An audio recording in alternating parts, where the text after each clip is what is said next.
안녕하세요. 손하나의 서재에 오신 걸 환영합니다. 제가 부에 대해 막연하게만 생각하고 있을 때 큰 가르침을 주었던 책이 있습니다. 바로 지중해 부자라는 책인데요. 이 책을 읽고 자본주의 시스템에서 어떻게 돈을 벌 수 있는지 기초를 쌓을 수 있었던 것 같아요. 꽤 오래전 읽었던 책이지만 강렬한 인상이 남았던 책이죠. 그런데 오늘 소개해드릴 책도 같은 저자가 쓴 책이라 집어들게 되었습니다. 굉장히 쉽게 읽히고 명확한 메시지를 전달하고 있는 책이라 여러분들에게 읽어드리려고 해요. 부자의 생각. 돈 불리는 사람은 어떻게 생각하고 행동할까? 라는 부제가 붙어 있습니다. 저자는 오랫동안 금융업계에 몸담으며 목격했던 부자들의 생각과 행동을 간결하게 정리해서 말해줍니다. 정말 부자가 되고 싶다면 한 방에 부자가 되는 방법보다는 돈을 대하는 마음부터 정비해야 한다고 하죠. 그리고 큰 부자가 되려면 재테크 노하우를 배우기 전에 부자처럼 생각하고 행동하는 법부터 익혀야 한다고 말합니다. 여러분도 단 하루를 살더라도 부자처럼 생각하고 행동하며 정말로 큰 부자가 되시길 바랍니다. 어떤 가르침이 담겨 있을지 함께 읽어보시죠.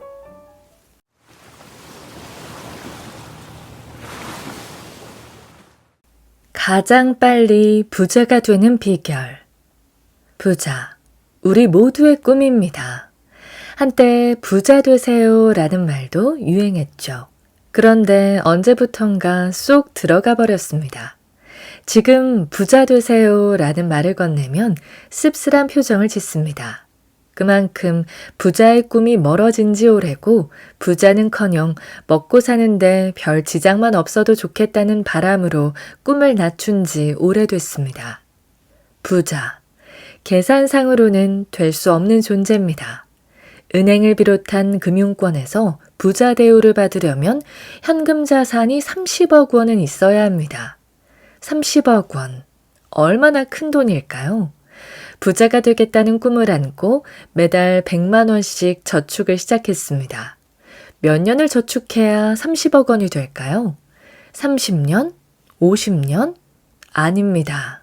원금만 계산할 경우 무려 250년을 모아야 가능한 금액입니다. 물론 복리 이자로 계산한다면 기간은 짧아지겠지만 물가도 복리도 오른다는 점을 감안하면 지금의 30억 원의 가치와 동일한 금액을 모으기 위해서는 역시 250년은 저축을 해야 가능합니다. 우리나라에 자산을 30억 원 이상 가진 부자들이 이미 수만 명입니다. 그들에게 물어봅니다. 당신은 어떻게 해서 부자가 됐나요? 250년 동안 저축해서 부자가 됐나요? 이 질문에 예라고 대답할 사람이 한 명이라도 있을까요? 그들의 공통적인 대답은 어찌어찌 하다 보니 이렇게 됐네요. 입니다. 어찌어찌란 게 과연 무엇일까요? 우리가 다 아는 내용입니다. 아껴 쓰고 종잣돈 모으고 투자하고 또 아껴 쓰고 돈 모으고 투자하고 이렇게 단순하고 기본적인 것들이 그들을 부자로 만들어준 어찌어찌, 즉 부자 되는 습관들입니다. 쓸 것 다 쓰고 먹고 싶은 것 다 먹고 하고 싶은 것 다 하면서 부자를 꿈꾸는 사람들이 많습니다. 그들은 당연히 부자가 되기 어렵겠죠. 큰 부자는 하늘이 낳는다지만 30억 원 이하의 작은 부자는 얼마든지 노력해서 될 수 있습니다. 부자를 꿈꾼다면 아껴 쓰고 저축하고 투자하는 걸 반복하면서 습관으로 만드세요. 그것이 가장 빨리 부자 되는 비결입니다. 돈을 불리는 사람. 벌어도 왜 돈이 없지? 우리 집에 돈 버는 사람은 아빠 1명, 돈 쓰는 사람은 엄마, 아빠, 나 그리고 동생. 여기에 가끔 찾아오시는 할머니까지. 한 명이 벌어서 여럿이 쓰니 돈이 없는 건 당연한 일입니다.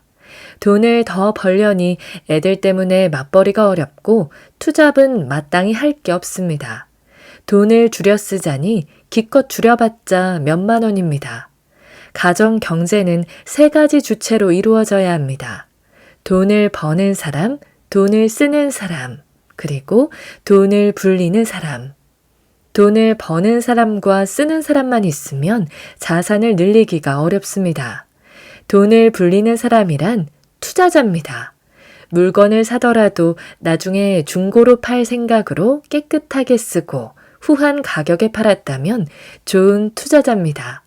종잣돈을 모아 수익을 창출한다면 아주 훌륭한 투자자입니다. 또 투자로 얻은 수익금을 모아 자산을 계속 늘려간다면 그 집은 곧 부자가 될 것입니다. 작년과 올해 우리 집 사정이 어떠한가요? 변함없거나 더 안 좋아졌다면 내년에도 그러할 것입니다. 우리 집에 돈 버는 사람과 쓰는 사람만 있기 때문입니다. 가족 모두가 돈을 쓰는 사람이듯 투자자도 모두여야 합니다. 투자라고 크게 어려울 것은 없습니다. 투자의 시작은 돈을 아껴 쓰는 것입니다. 아껴 쓰는 만큼 버는 것이고 버는 만큼 모은다면 이때부터 집안 사정이 좋아집니다. 우리 집엔 돈 버는 사람과 돈 쓰는 사람, 그리고 돈을 불리는 사람까지 있어서 참 행복합니다. 이런 말이 여러분 입에서 술술 나오길 고대합니다. 푼돈의 경제학. 시골에 있는 작은 시장에서 콩나물 팔던 할머니가 평생 모은 돈 수억 원을 기부했습니다. 기자가 물었습니다. 그 많은 돈을 어떻게 모으셨나요? 재테크 실력이 좋으신가 봅니다. 할머니는 퉁명스럽게 대답했습니다. 뭘 어떻게 모아? 버는 좋기 항아리에 넣어뒀지. 재테크의 제도 모르는 할머니는 그렇게 푼돈을 모아 목돈으로 만들었습니다. 서울의 유명 사립대 경제학 교수, 냉철한 경제 현황 파악과 전망으로 인기가 높았던 교수입니다. 그러나 최근 주식에 투자했다 쪽박을 차고 말았습니다. 부자를 꿈꾸는 사람에는 두 가지 유형이 있습니다. 티끌 모아 태산족이거나 인생은 한방이다 족입니다. 1970년대 농협에서는 나무 금고를 만들어 각 가정에 보냈습니다. 안방에 좋은 자리를 차지했던 그 나무 금고의 상단에는 푼돈 넣어 황소 사자라고 적혀 있습니다. 우리 부모님은 그렇게 푼돈을 모아 황소를 샀고 집도 샀습니다. 그깟 푼돈 모아봤자 얼마나 되겠어? 동전 때문에 무겁고 귀찮아요. 지갑에 얼마가 있는지도 몰라요. 모두 부자 되기 힘든 사람들입니다. 10원이 10개 모여야 100원이 됩니다. 만원이 10장 모여야 10만 원이 됩니다. 처음부터 큰 돈은 없습니다. 푼돈이 모이고 모여야 큰 돈이 됩니다. 그 단순한 이치를 알면서도 푼돈은 푼돈이라며 모을 생각을 하지 않습니다. 오늘 당장 집에서 가장 좋은 자리에 커다란 저금통을 놓아둡니다. 푼돈 모아 집 사자 혹은 푼돈 모아 부자 되자 이렇게 적어놓고 매일 굴러다니는 푼돈을 모으기 시작합니다. 그렇게 모인 푼돈은 시간이라는 친구와 합세하여 우리의 소원을 들어줄 것입니다. 하루라도 부자처럼. 결혼 기념일이 되면 어김없이 제일 좋은 호텔에서 식사를 하는 부부가 있습니다. 벌써 15년째 이어지는 집안 행사입니다. 결혼 후 부자를 꿈꾸던 젊은 부부는 저축도 하고 책도 읽었습니다. 그런데 시간이 갈수록 부자의 꿈에서 점점 멀어지는 것 같았습니다. 월급을 아무리 열심히 모아도 부자가 되기 어려울 것 같았고 책을 읽어도 왠지 다른 사람들 얘기처럼 들립니다. 그렇게 실망하고 있을 때쯤 한 가지 생각을 하게 됐습니다. 1년에 단 하루라도 부자처럼 살아보자. 부자의 꿈 대신 선택한 자기 만족 혹은 자기 위안 같은 것이었습니다. 1년에 단 하루 무엇을 할까? 부자처럼 좋은 호텔에서 하룻밤을 자려니 그 비용이 너무 비싸고 고급 승용차를 렌트해서 드라이브를 하는 것도 영 내키지 않습니다. 생각나는 것은 모두 돈이 아까운 일 뿐이었습니다. 그래서 선택한 것이 먹는 것이라도 부자처럼 잘 먹어보자입니다. 평소에도 먹는 걸 좋아했기에 먹는 데 쓰는 건 그리 아깝지 않았습니다. 그래서 새롭게 통장을 만들고 매달 10,000원씩 저축을 했습니다. 치킨 한 마리 값도 안 되는 10,000원. 그 돈을 1년 모아 최고급 호텔로 향했습니다.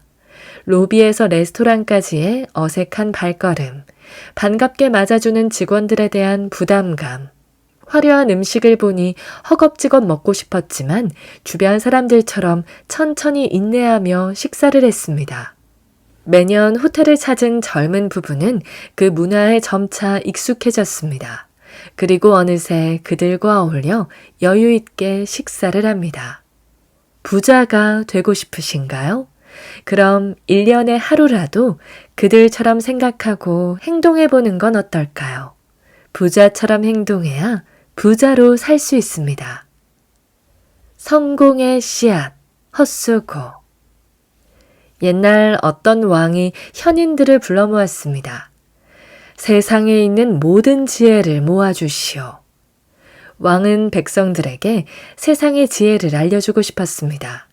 현인들은 전 세계를 돌아다니면서 모든 지혜를 모아 책 12권을 만들어 왕에게 바쳤습니다. 하지만 백성들에게는 12권의 책을 읽을 시간이 없었습니다. 너무 많다. 줄여라. 현인들은 12권 책의 내용을 줄이고 줄여 한 권으로 만들었습니다. 더 줄여라. 가장 중요한 지혜를 단 한 줄로 만들라. 현인들은 죽기 살기로 매달렸고 그렇게 해서 탄생한 명언이 세상에 공짜는 없다 입니다. 세상의 모든 지혜를 함축한 말입니다. 이에 버금가는 말이 있습니다. 세상에 헛수고도 없다. 세상엔 공짜도 없지만 헛수고도 없습니다. 괜히 했네. 시간이 아깝다. 가만히 있을 걸 돈만 버렸네. 왜 쓸데없는 짓을 하고 그래? 사람들은 흔히 이렇게들 말합니다. 하지만 이 세상에 헛수고는 없습니다. 무언가 했다면 언젠가 돌아오게 되어 있습니다. 좋은 일을 했으면 좋은 결실로 돌아오고 나쁜 일을 했으면 나쁜 결실로 돌아올 것입니다. 그렇게 열심히 했는데도 실패할 수 있습니다. 이는 헛수고가 아니라 다른 성공의 밑거름이 될 수 있습니다. 아르바이트를 열심히 한 청년이 있습니다. 그가 안 해도 되는 화장실 청소까지 열심히 했습니다. 그런 청년이 사장의 눈에 들어 성공한 사례는 흔하디 흔할 정도로 많습니다. 취약계층을 위해 무료로 강연을 하고 있는 강사가 있습니다. 사람들은 그에게 왜 무료로 강연을 해요? 힘들게. 헛수고하는 거예요. 라고 말합니다. 그런 헛수고가 모여 강사를 발전시키고 더 열심히 할 힘을 줍니다. 이처럼 당장에 생기는 이익이 없더라도 내일이 아니더라도 열심히 해야 합니다. 이 세상에 헛수고란 없기 때문입니다. 세상의 지혜를 다시 요약하면 세상엔 공짜도 없지만 헛수고도 없다입니다. 잊지 마십시오. 헛수고의 다른 말은 성공의 씨앗입니다. 작은 불씨 하나를 모으면 사람은 누구나 작은 불씨를 갖고 태어납니다. 어떤 사람은 그 불씨를 키워서 성공을 하고 어떤 사람은 작은 불씨인 채로 살고 또 어떤 사람은 그런 불씨가 있는지조차 모르고 삽니다. 나는 뭐든지 잘할 것 같아. 이대로 가만히 있을 순 없어. 뭔가를 해야겠어. 불씨를 키울 줄 아는 사람들이 하는 말입니다. 성공, 부자, 자기계발이라는 이름으로 불씨를 키우기 위해 노력했습니다. 그런데 내 인생이 바뀔 만큼 타오르지 않았습니다. 마음만 점점 지쳐갑니다. 그래서 힐링을 찾았습니다. 다시 노력하지만 힘들어서 또 힐링을 찾고 계속 되풀이됩니다. 나는 뭔가 열심히 한 것 같은데 예나 지금이나 변한 게 없습니다.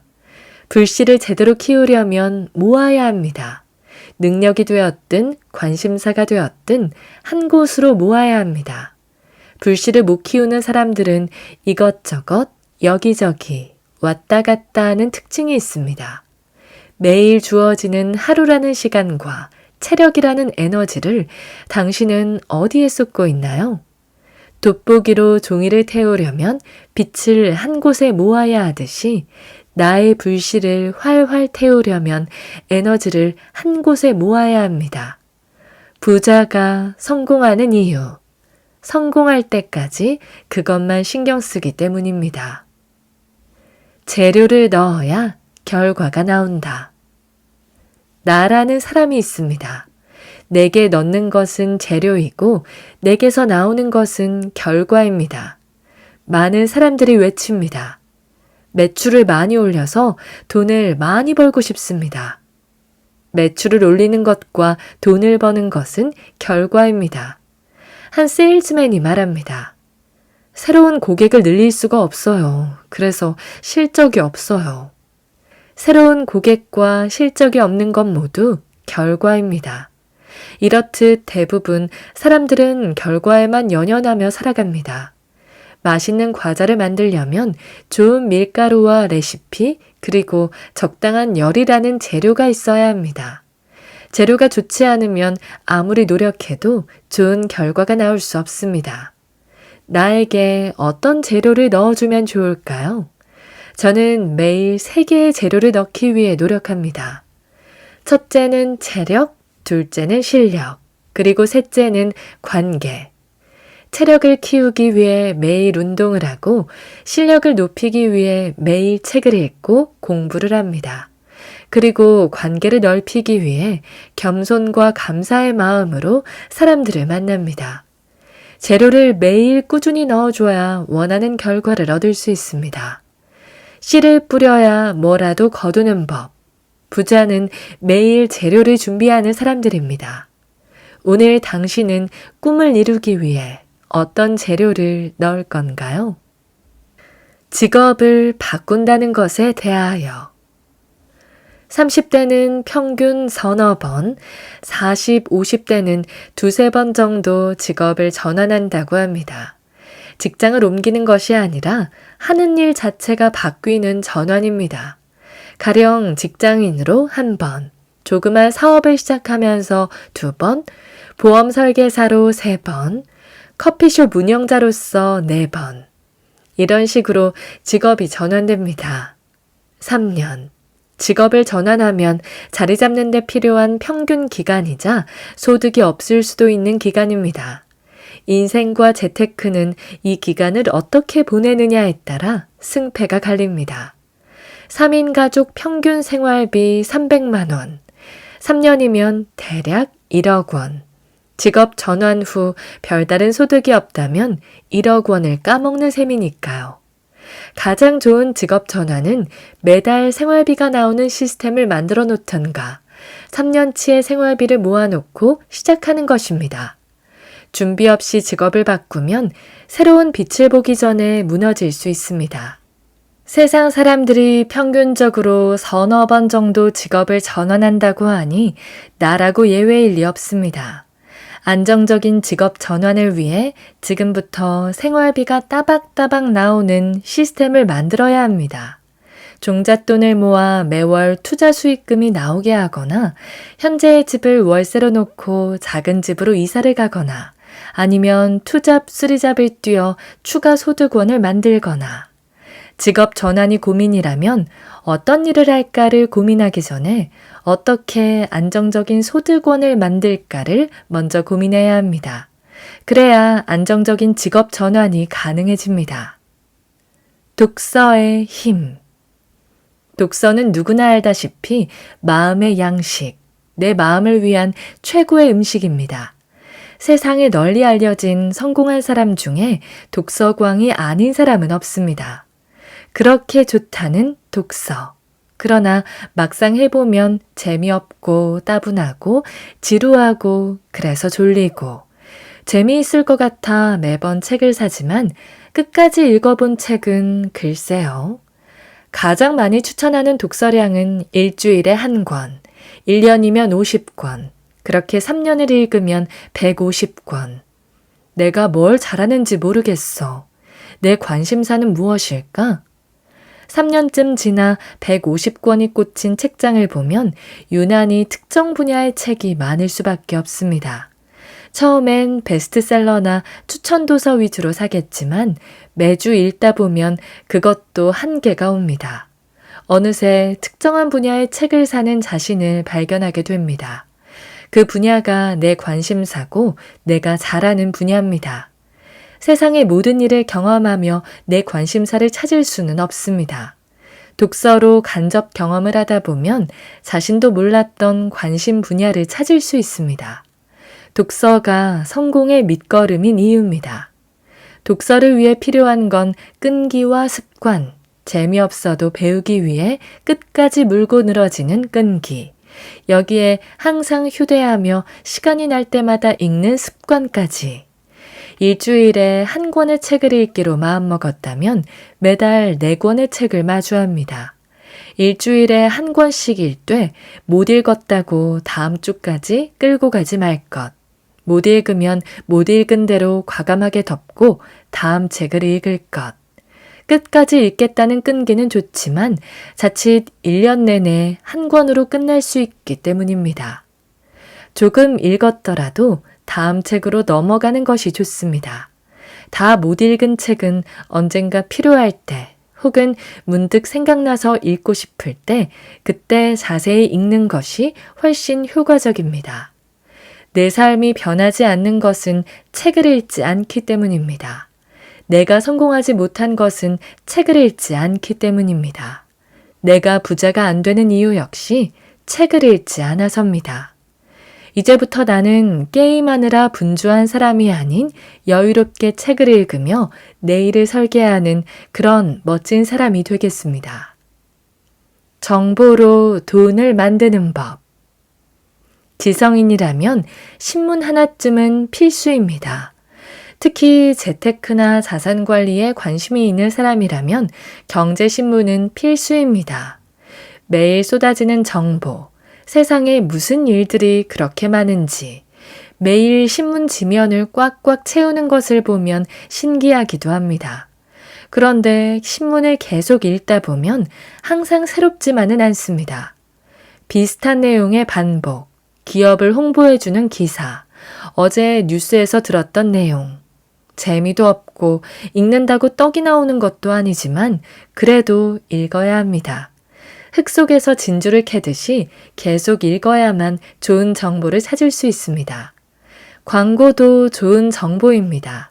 어떤 사업을 구상하고 있지만 돈, 시간, 마케팅 때문에 망설이고 있던 중 중소기업진흥센터 창업지원자 모집 광고를 본다면 광고가 아니라 정보입니다.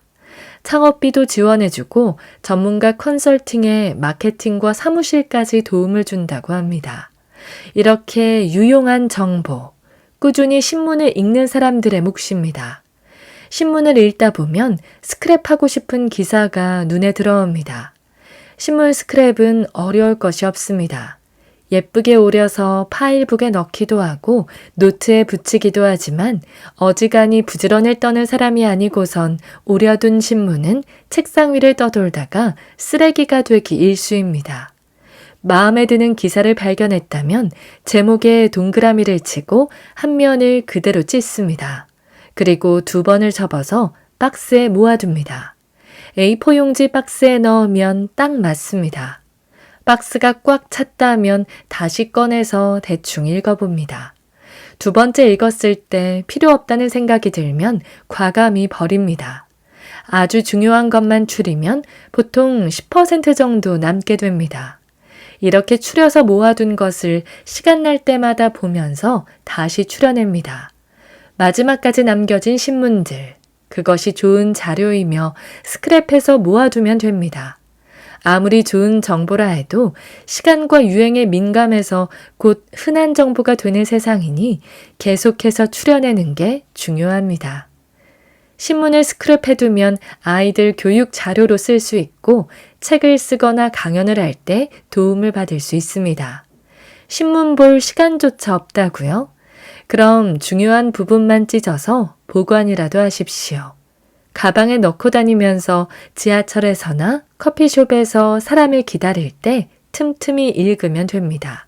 일반 사람들은 정보를 정보로 끝내지만 부자들은 정보로 돈을 벌어들입니다. 계속 읽고 모아야 그런 실력을 갖추게 됩니다. 짜투리 시간의 소중함. 운동할 시간이 없어요. 공부할 시간이 없어요. 책 읽을 시간도 없어요. 시간 없다는 말을 입에 달고 사는 세상입니다. 할 건 많은데 시간이 정말 없습니다.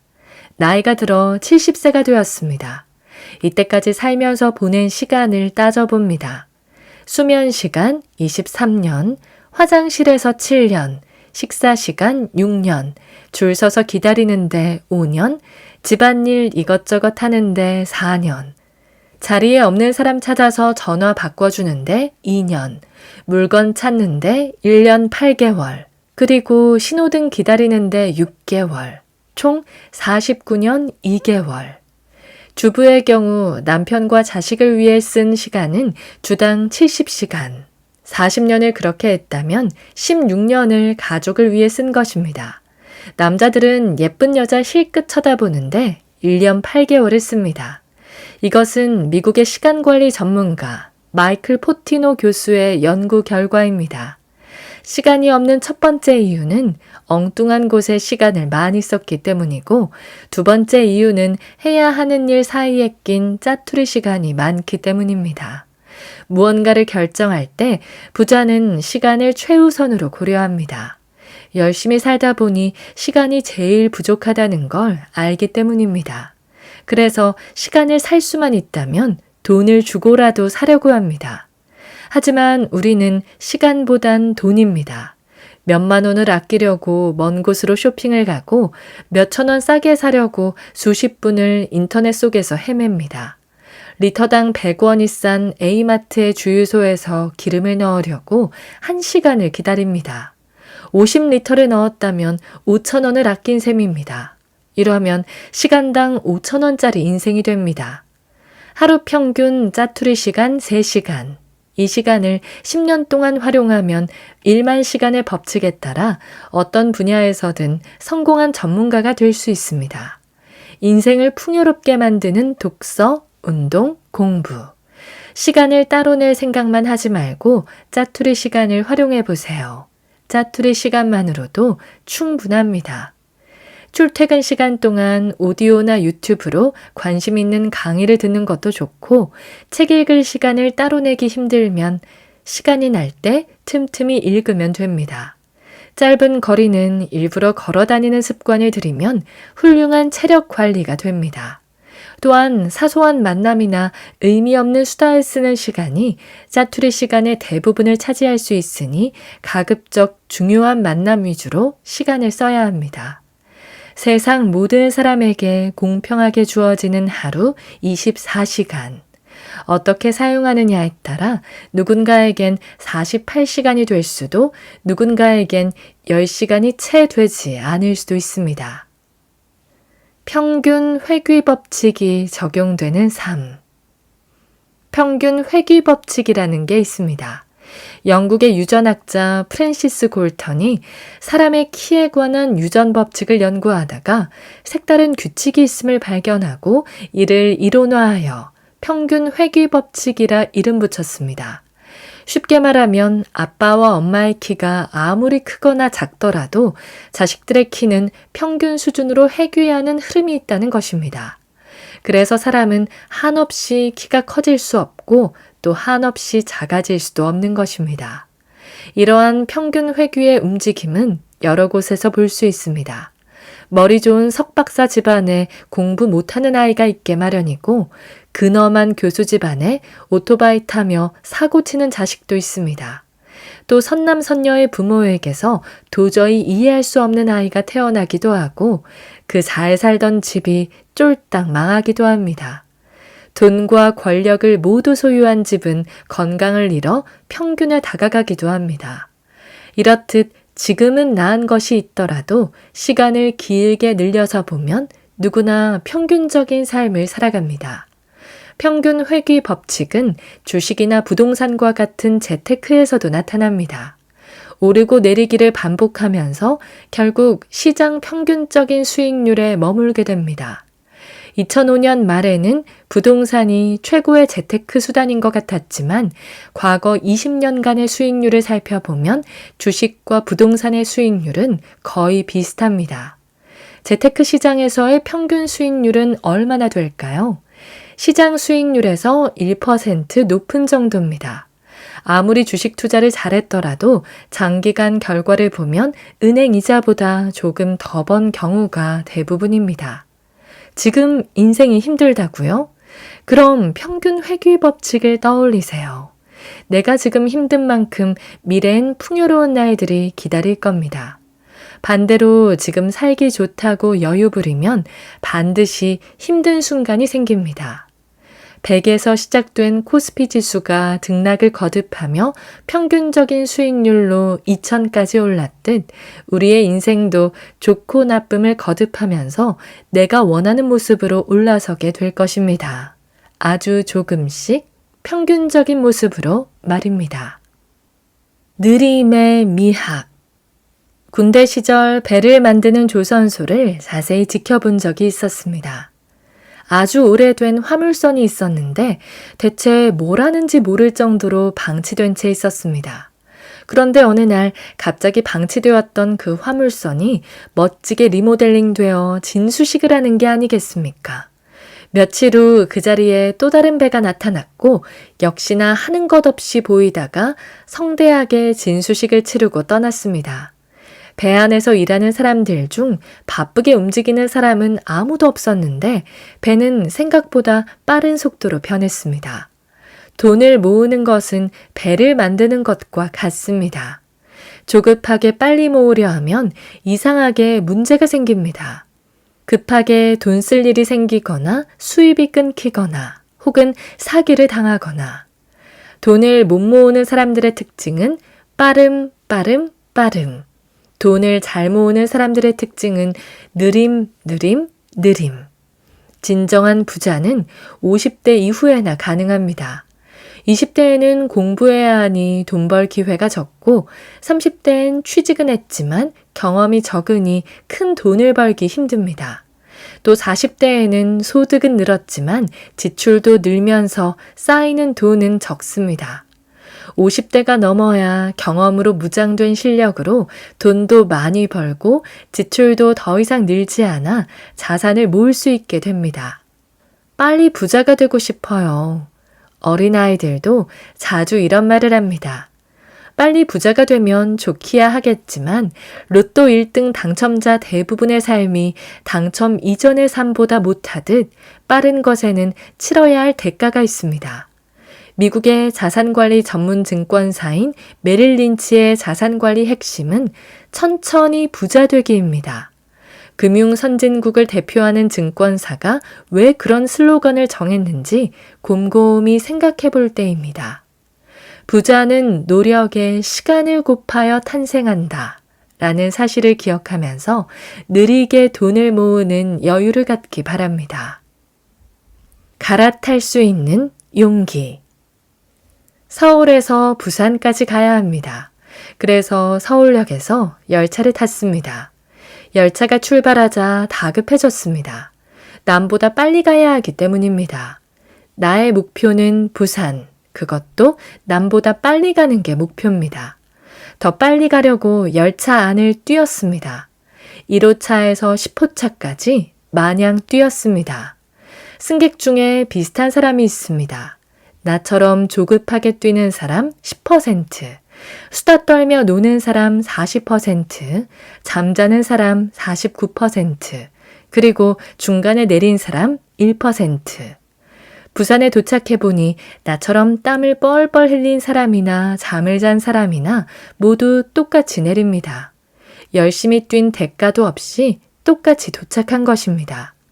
나는 억울하리만큼 열심히 땀 흘리며 노력하는데 그냥 사는 사람과 사는 게 비슷하다면 무작정 노력할 게 아니라 지금 타고 있는 열차를 갈아타야 합니다. 지금 타고 있는 그 열차에서 내리지 않는 한 아무리 뛰어봤자 바뀔 게 없기 때문입니다. 어떤 분야가 되었든 성공자의 비율은 1%. 그들은 주저없이 열차를 갈아탄 사람들입니다. 물론 겁이 납니다.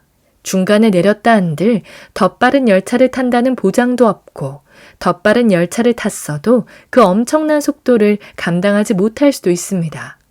그런 것이 겁이 난다면 괜히 힘들게 뛰지 말고 남들처럼 수다를 떨거나 편하게 잠을 자는 게 낫습니다. 그래야 나중에 억울하지 않습니다. 우리는 매일 기차를 탑니다. 습관이라는 기차와 직장, 인맥, 건강, 저축, 태도, 언행, 모임과 같은 수많은 기차들을 탑니다. 그 어느 것 하나라도 마음에 안 든다면 과감히 바꿔야 합니다. 열차를 갈아타듯 완전히 새로운 것으로 바꿔야 합니다. 새로운 기차를 두려워하지 마십시오. 목표를 이루는 데 필요한 변화를 위해서 기차에서 내렸다면 다음에 오는 기차는 더 나으면 나았지 더 나쁠 리 없습니다. 더 좋은 기차는 지금 기차에서 내려야 탈 수 있습니다. 부자와 빈자의 차이. 김 씨와 이 씨가 있었습니다. 그들은 아주 친한 친구 사이입니다. 학교를 졸업하고 같은 회사에 취직했습니다. 월급도 같습니다. 이들에게 목표가 생겼습니다. 바로 3천만 원짜리 승용차를 구입하는 것입니다. 둘은 저축을 시작했습니다. 1,000만 원을 모으자 김 씨의 마음이 다급해졌습니다. 그동안 봐뒀던 자동차가 사고 싶어서 안달이 난 것입니다. 결국 김 씨는 자동차를 구입했습니다. 당연히 할부로 말입니다. 이 씨는 멋진 승용차를 몰며 출근하는 김 씨를 볼 때마다 부러웠습니다. 하지만 참았습니다. 드디어 이 씨는 승용차 가격인 3천만 원을 모았습니다. 주변에서는 빨리 차를 사라고 부추기며 이왕 사는 거 김 씨보다 더 좋은 차를 사라고 했습니다. 하지만 이 씨는 차를 구입하지 않고 계속해서 저축을 했습니다. 5년 후 이 씨는 1억 원을 모았습니다. 그러고 나서 승용차를 구입했습니다. 1억 원이면 더 좋은 승용차를 살 수 있었지만 김 씨와 비슷한 승용차를 구입했습니다. 그런데 이상한 점이 있습니다. 차를 살 돈이 충분했지만 전액 할부로 샀기 때문입니다. 김 씨와 이 씨는 5년이라는 기간 안에 비슷한 승용차를 구입했습니다. 차이점이 있다면 구입한 시기만 다를 뿐입니다. 이들의 삶은 어떻게 변해갈까요? 김 씨는 할부금과 이자, 보험료, 세금, 수리비, 기름값 등이 부담스럽습니다. 수입이 급격하게 늘지 않아 생활비의 상당 부분을 차지하는 차 유지비 때문에 허덕이며 살아갑니다. 차량값 3천만 원, 월 할부금 약 60만 원, 보험료, 세금, 수리비, 기름값 등 월 평균 유지비 약 40만 원, 합계 차량 유지비 매월 100만 원. 반면 이 씨는 종잣돈 1억 원을 요즘 유행하는 월 지급식 투자 상품에 가입했습니다. 여기서 매달 받는 수익금을 자동차 유지비로 씁니다. 돈이 돈을 버는 시스템을 만든 후 거기서 생기는 수익금으로 소비 생활을 한 것입니다. 당연히 김 씨보다는 생활이 여유롭습니다. 똑같이 벌고 똑같은 소비를 했는데 언제 어떻게 구입하느냐에 따라 인생이 달라집니다. 가난한 사람은 돈이 생기면 원하는 소비를 해서 가난에서 벗어나질 못하고 부자는 돈이 생기면 그것을 불려서 그 돈이 벌어주는 이자로 미뤘던 소비를 합니다. 당신은 어떤 쪽인가요? 부자가 될 이 씨인가요? 아니면 가난한 김 씨인가요? 어떤 부자가 될 것인가? 한국 부자학회가 있습니다. 이곳에서 한국의 부자들을 분석해보니 세 부류였다고 합니다. 부모 잘 만난 상속 부자와 사업가나 고소득자 부자, 그리고 저축과 투자를 통한 자수성가 부자입니다. 어떤 부자가 제일 많을까요? 상속형 부자일 거란 생각이 들겠지만 결과를 보면 상속형 부자 5%, 고소득자 부자 35%, 자수성가 부자 60%입니다. 부자가 되고 싶다면 이 세 가지 중에서 선택하면 됩니다. 상속 부자는 운명이니 패스하거나 부자 배우자를 만나면 됩니다. 일반적으로는 사업이나 전문직을 통해 고소득을 올리거나 저축과 투자로 부자가 되어야 합니다. 최근 사업으로 부자가 된 사람은 주로 모바일이나 인터넷을 기반으로 하는 사업에서 많이 배출이 됩니다. 얼마 전 상장한 게임 회사의 사장은 과거 커피숍을 경영한 경험을 바탕으로 커피숍을 운영하는 게임을 만들어 시가총액 1,500억 원대 회사의 주인이 되었습니다.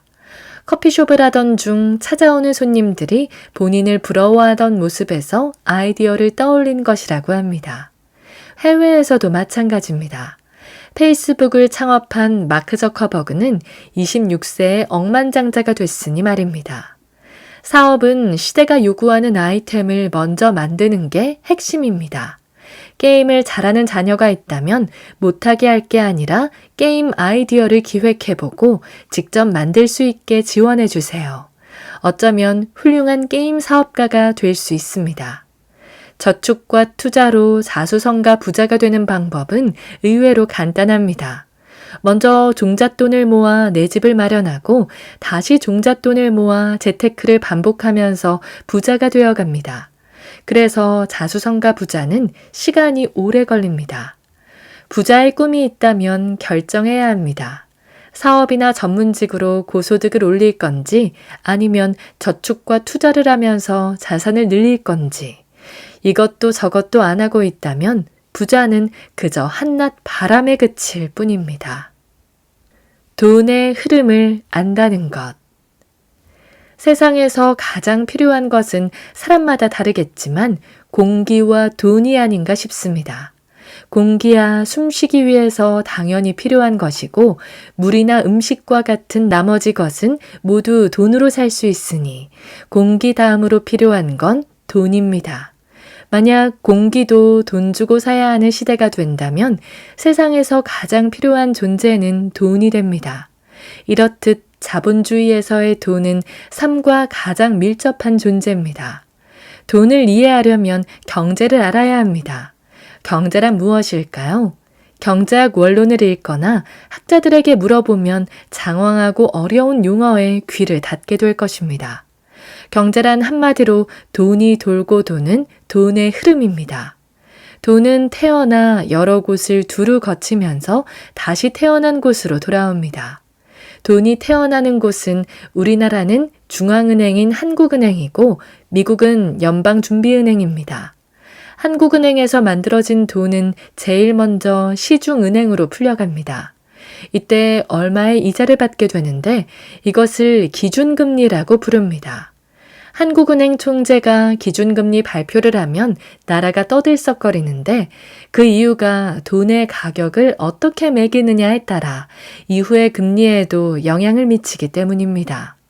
돈은 이렇게 첫째 주인인 시중은행에 잠깐 들렸다가 둘째 주인인 기업으로 흘러갑니다. 물론 개인에게도 가겠지만 이는 적은 액수이고 대부분 기업으로 갑니다. 은행 역시 이자를 받아야 합니다. 이때 받는 이자를 시중금리라고 부릅니다. 은행도 장사를 해야 하니 돈을 빌려온 한국은행의 금리보다 더 높은 이자를 요구합니다. 돈의 값은 점점 올라가게 되지요. 기업은 물건을 만들기 위해 사람에게 일을 시키고 월급을 주면서 돈은 셋째 주인인 사람에게 흘러갑니다. 사람에게 온 돈은 이때부터 반환점을 돌고 다시 고향으로 돌아갑니다. 사람은 물건을 사면서 돈을 기업으로 보내고 기업은 빌린 돈을 갚기 위해 시중은행으로 보내고 시중은행 역시 한국은행으로 돈을 보내면서 돈의 여정은 끝나게 됩니다. 이것이 돈의 흐름이고 경제입니다. 여기서 중요한 사실 하나. 돈은 태어나 여러 주인을 거치며 나에게 왔습니다. 나를 제외한 앞선 주인들은 돈을 주고 회수하면서 이득을 챙겼지만 나는 아무런 이득 없이 그대로 스쳐만 갔습니다. 더욱이 가장 비싼 금리를 치르면서 돈을 보냈습니다. 어쩐지 불합리하다는 생각이 듭니다. 이러한 자본주의의 모순은 은행과 기업은 돈이 넘쳐나지만 개인은 돈이 없고 비싼 금리를 치른 덕에 빚만 늘어나는 세상을 만들었습니다. 이러한 불합리한 돈의 흐름에서 나도 돈을 벌고 싶다면 나도 앞선 주인들처럼 내 아래에 또 다른 연결고리를 만들어야 합니다. 내가 마지막이 아닌 다른 마지막을 만들어야 그들에게 돈을 주고 회수하면서 이득을 볼 수 있습니다. 가령 부동산을 통해 임대인으로 매달 월세를 받든지 넉넉한 종잣돈으로 금융기관에서 매달 투자 수익금을 받든지 그것도 아니면 기업에 투자를 해서 배당을 받는 식으로 내 아래에 돈이 들어올 연결고리를 만들어야 합니다. 자본주의에서 부자가 되는 것, 이 안에 답이 있습니다.